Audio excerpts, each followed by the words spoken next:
I've been thinking about, and the reason I've been thinking about, and I'll tell you in a second what I'm thinking about, is because of an experience that I'm going through right now. Calling it an experience, it's something, it's not new to me.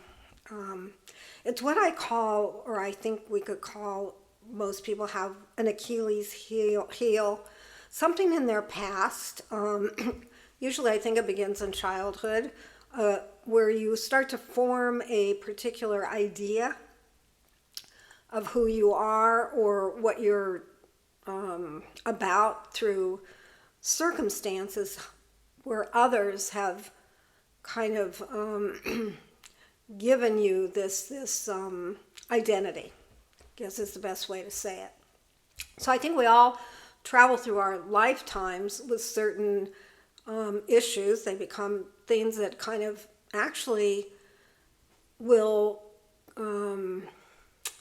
be a big part in our decision making or how we see ourselves as we grow into adulthood, and from there how we conduct or move through life based on some of this what I'm going to call programming or information or beliefs that have happened since childhood.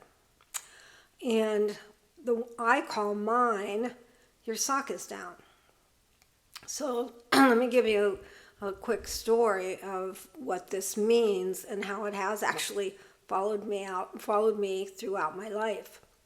So I grew up with a very critical mother, and I was the person. I was the attraction to her in terms of who to be critical with. It was me that she had the most interest in being critical with, being critical to, however you want to say that. So this started when I was quite young, like probably 3-4 years old, and on through, on through forever, that I was involved with my mother. So today, I think what my mother was about would be called emotional abuse today. But in my time, I don't know. I think it was just called being a mother. I don't know. Nobody noticed or seemed to notice at the time that maybe something wasn't quite right here. So how this worked was my sock was down, as I call it. And this, I'll give you the example of exactly how this would work.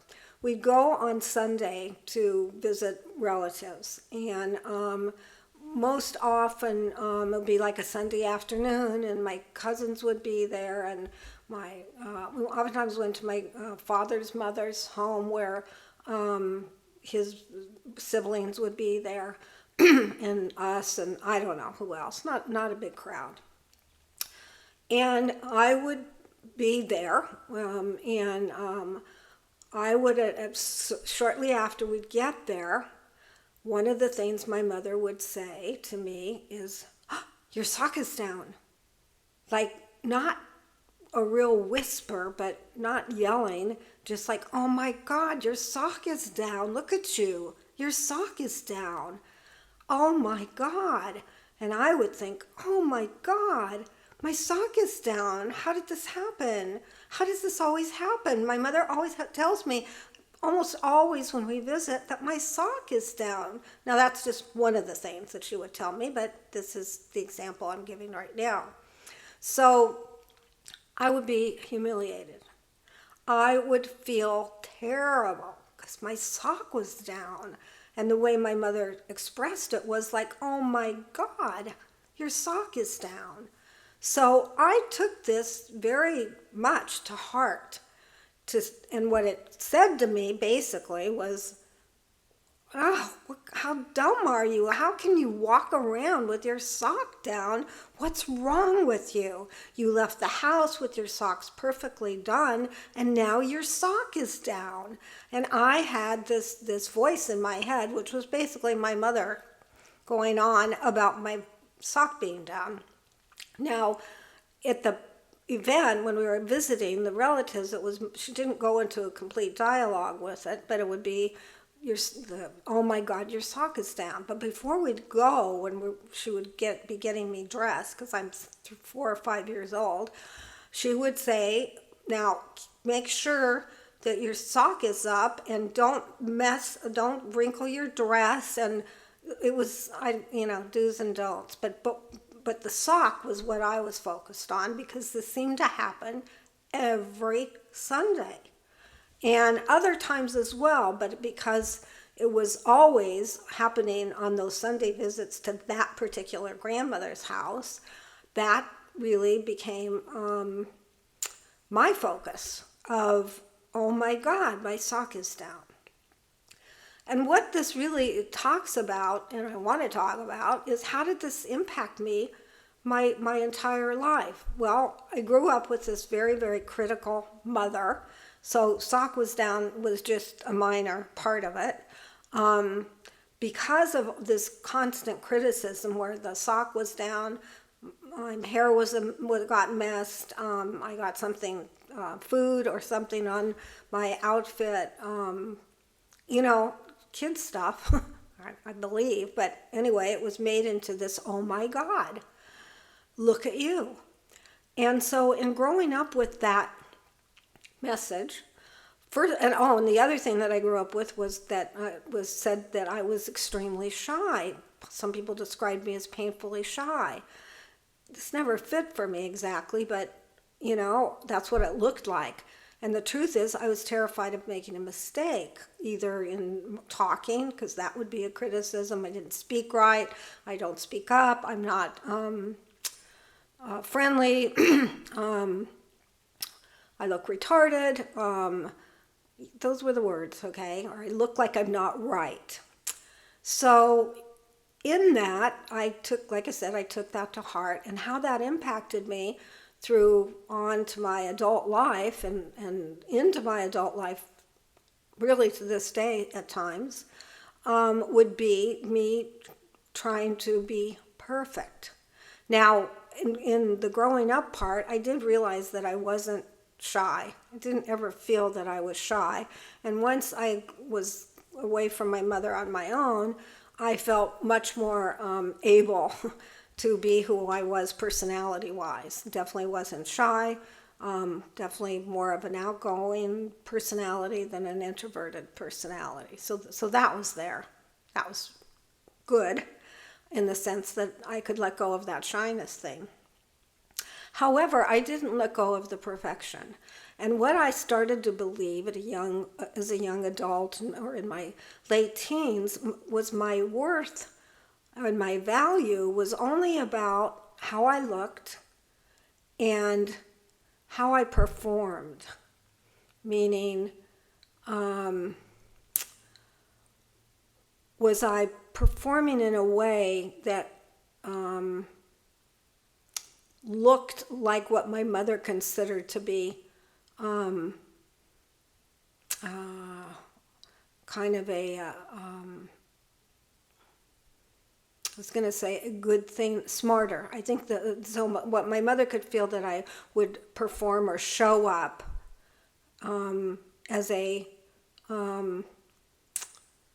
smart or somewhat smart person. And the problem was in growing up, and once I got into school, I think part of the issue of thinking I was so shy because I was so terrified to open my mouth for the sake of criticism. So I wouldn't speak in school. I couldn't raise my hand. Plus, the truth is I wasn't very interested in school. And I really, but mostly I think I had this terrified thing of, oh my God, I'll answer the question wrong. And so through school, I hated it, and I just had to survive. And by the time I got to high school, or probably even what we call junior high then, was middle school, I guess, I figured out I could get a boyfriend to help me with papers we had to turn in or whatever. So I barely made it through school.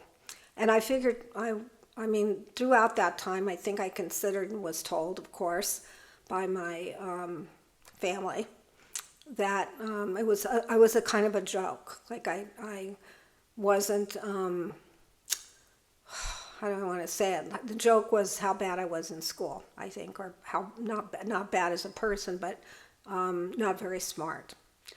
So those were the messages. And in that message, I started to, I think, find another identity for myself.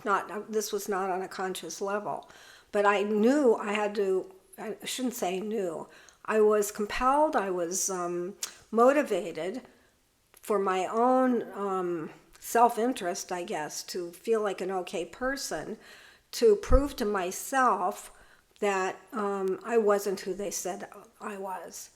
As on a side note here, as a child, again, growing up, very young, we lived in an older home. About the time I was 5, I believe, we moved to this older home, and the doors just the doors, like the doors to the bedrooms, doors to the closet, all the doors had keyholes in them inside the house. And I would started this practice or routine of going to bed and looking at this keyhole, which was the door was right across from the way my bed was. So I was looking straight at the door, closed door. And I've started this routine where I would say to the keyhole, I'm not who they say I am. I'm not who they say they am. And I would end up having a conversation with this keyhole. And now I clearly understand it was my guide.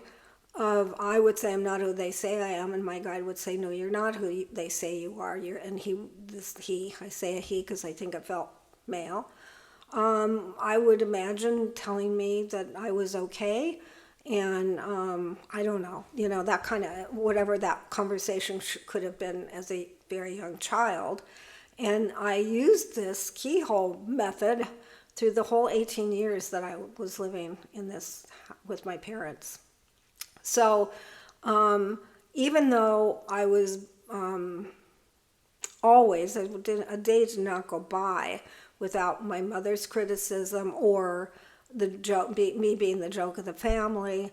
One of the jokes was I always wanted to be what I called a working girl. When I was growing up, I would see these girls dressed up, what I thought was dressed up, not young girls older than me, like, older teenagers or in their 20s. And this is when I'm like 6, 7, 8, 9, 10. And they would be standing waiting for the bus. And this is at times when my dad sometimes would drive me to school, or I don't know what I was exactly, where I was being taken. But I remember asking my father, who are those girls? Where are they going? And he said, oh, they're working girls. They're waiting for the bus to go to work. And I knew at that moment that I wanted to be a working girl no matter what. I wanted to be a working girl. Why? I was so attracted to that, or what that was about, I don't know. I have no idea. So about the time that I was in my early teens, maybe even a little before that, my father owned a dry cleaning business. So yeah, it was when I was about 12, 13, 14, in that time frame. And I begged my dad to let me come work on a Saturday. He was open on Saturdays. And then during summer break, or anytime I had a break, I wanted to come work for him.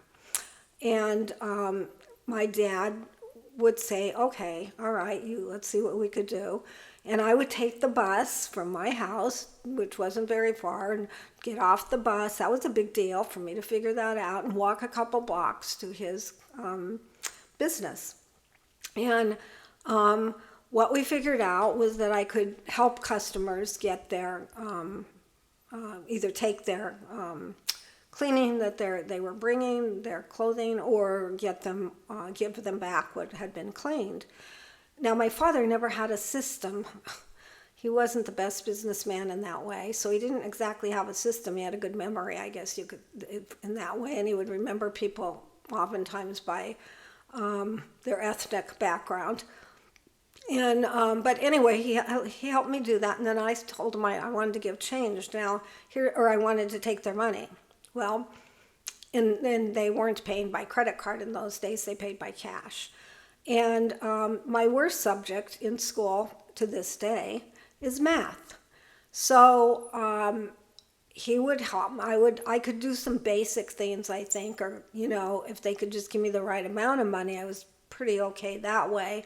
But it was a stretch, a real stretch. So the joke finally became in my family when Susie goes to help Dad. He loses money that day because she's giving the wrong change. So, but you know what? That I didn't care. That didn't stop me. I would beg, let me come work with you. And it was a fun time too. I had a much better relationship with my father than with my mother. My father didn't have so much of that critical side, although he did get in on the jokes. But I'd go, and then we'd go to High's Hamburgers for lunch and sit at the counter and have lunch. And it was just, there was some very good positive memories with that for me, like getting to take the bus and I thought of myself as a working girl. So I got a little sidetracked there, I think. But well, no, I guess it's all about this whole image that I started to build for myself. But I want to get back to this whole thing of my sock is down and how something that could sound so trivial, so unimportant in a way through my growing up, took over my life on some level. So in talking to the keyhole and somehow feeling I'm not who they say that I am, because there was something inside of me that just didn't feel that I am who they said I was. But I took it with me. So what happened is then I created this image of myself, I guess I could call it, I don't know what else to call it, of one, always being dressed very well, well-groomed, having the right look, pretty much as perfect as I could figure out how to get that perfect. And also then I wanted to be successful at what I was doing, and where I ended up, which did kind of come much more from my instinct, my intuition, than any other way, was I ended up in sales of all kinds of things, but in sales. And I was very, very good in sales. That was the essence of who I was. So I wasn't that shy person. I was quite outgoing, and I loved selling, and I loved interacting with people. And however, behind all that, which I wasn't conscious of initially for a long, long time, was this drive to prove to myself, really, because I wasn't proving it to anybody else. My parents that wasn't gonna do it for them. But I proved to myself that I could succeed. And so I was always wanting to be the number one salesperson, but I loved what I was doing. So even though I was driven by I want to be, the other part is I was totally passionate and loved all of the different things that I did in sales, of which many, I was more of the entrepreneurial person rather than working for a company. So I created many different companies, some successful, some not so much, but almost always only did what I really connected with on an intuitive level, on an instinctive level. So it looked like I had kind of come through this whole experience of growing up with this critical family. At the end of the day, I did have to, for my own mental health, I don't know what else to call it, I went through tons of therapy through the years and tons of personal growth programs and retreats and all this stuff to try to keep improving myself. But at the end of the day, I really had to stop having communication with my mother because it was just devastating for me. And by the time I was in my 20-something, like 23, 24, I moved away from Denver where I'd lived. I was married by then with a couple children, and so we moved to another state, which was helpful in that way as well, to not have to have communication with my mother. Although my mother's family, who ironically, who I was the closest with, my grandmother and an aunt, my mother's sister, who was more my age than my mother's age. There was a 20-year difference between my mother and her sister. I had developed through a really important relationship with them. However, because my mother had such a strong energy around her that when I wouldn't talk to my mother, she would be talking to my aunt, my grandmother, of her problem that I'm not talking to her and her anger around it, etc. And it would really get to be very difficult for my aunt and my grandmother to deal with it. So they would say, we can't deal with your mother if you can't stop, if you have to start talking with her, we can't see you. We can't be involved with you.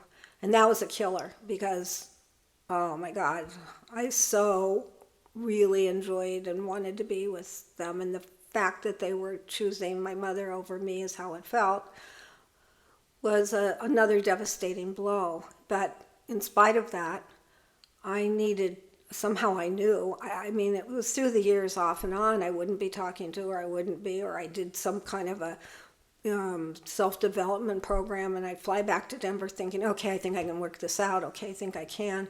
I mean, I was diligent in trying to get my mother to see me, who I really was, not who she kept telling me I was. But every time I got together with her, she would get right back into that critical way of being, and I would be triggered all over the place. I couldn't deal with it. I think you get the point. Sorry, I get off on a tangent when I speak about this.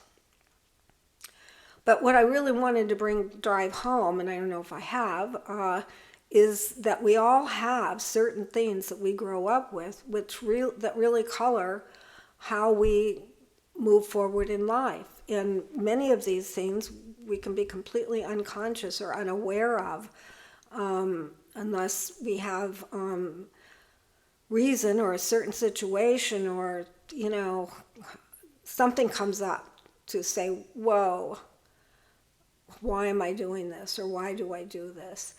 And so even like I said, in my time at this point, whoa, so many years after all of this, I still fall into the trap. And I start to only see my value as one, how do I look? So now aging has been a real issue for me on some level, because that influences how I look. So if I'm not looking young enough, or not looking like I think I should look, then what about myself? Then that impacts my self-worth. And the other thing is that perfection thing. So, I'm even the other night, I'm not a person that cooks a lot. I'm not a person that likes cooking a lot, and I'm not a foodie person. I like food, but not as much as some people. And I'm just not confident in cooking. I didn't grow up with my mother teaching me to cook or anything like that. So I don't have a confidence in cooking, or when we entertain or have friends over, I really can be uncomfortable. Now, lucky, or maybe I planned it this way, my husband's a good cook. So most of the time he's known as the cook, or he does the cooking if we have guests over. But when I do cook, I'm really, really anxious, and I'm very, very critical. And it's like, oh my God, your sock is down. That's how I look at it. So even the other night, I wanted to make chicken soup, and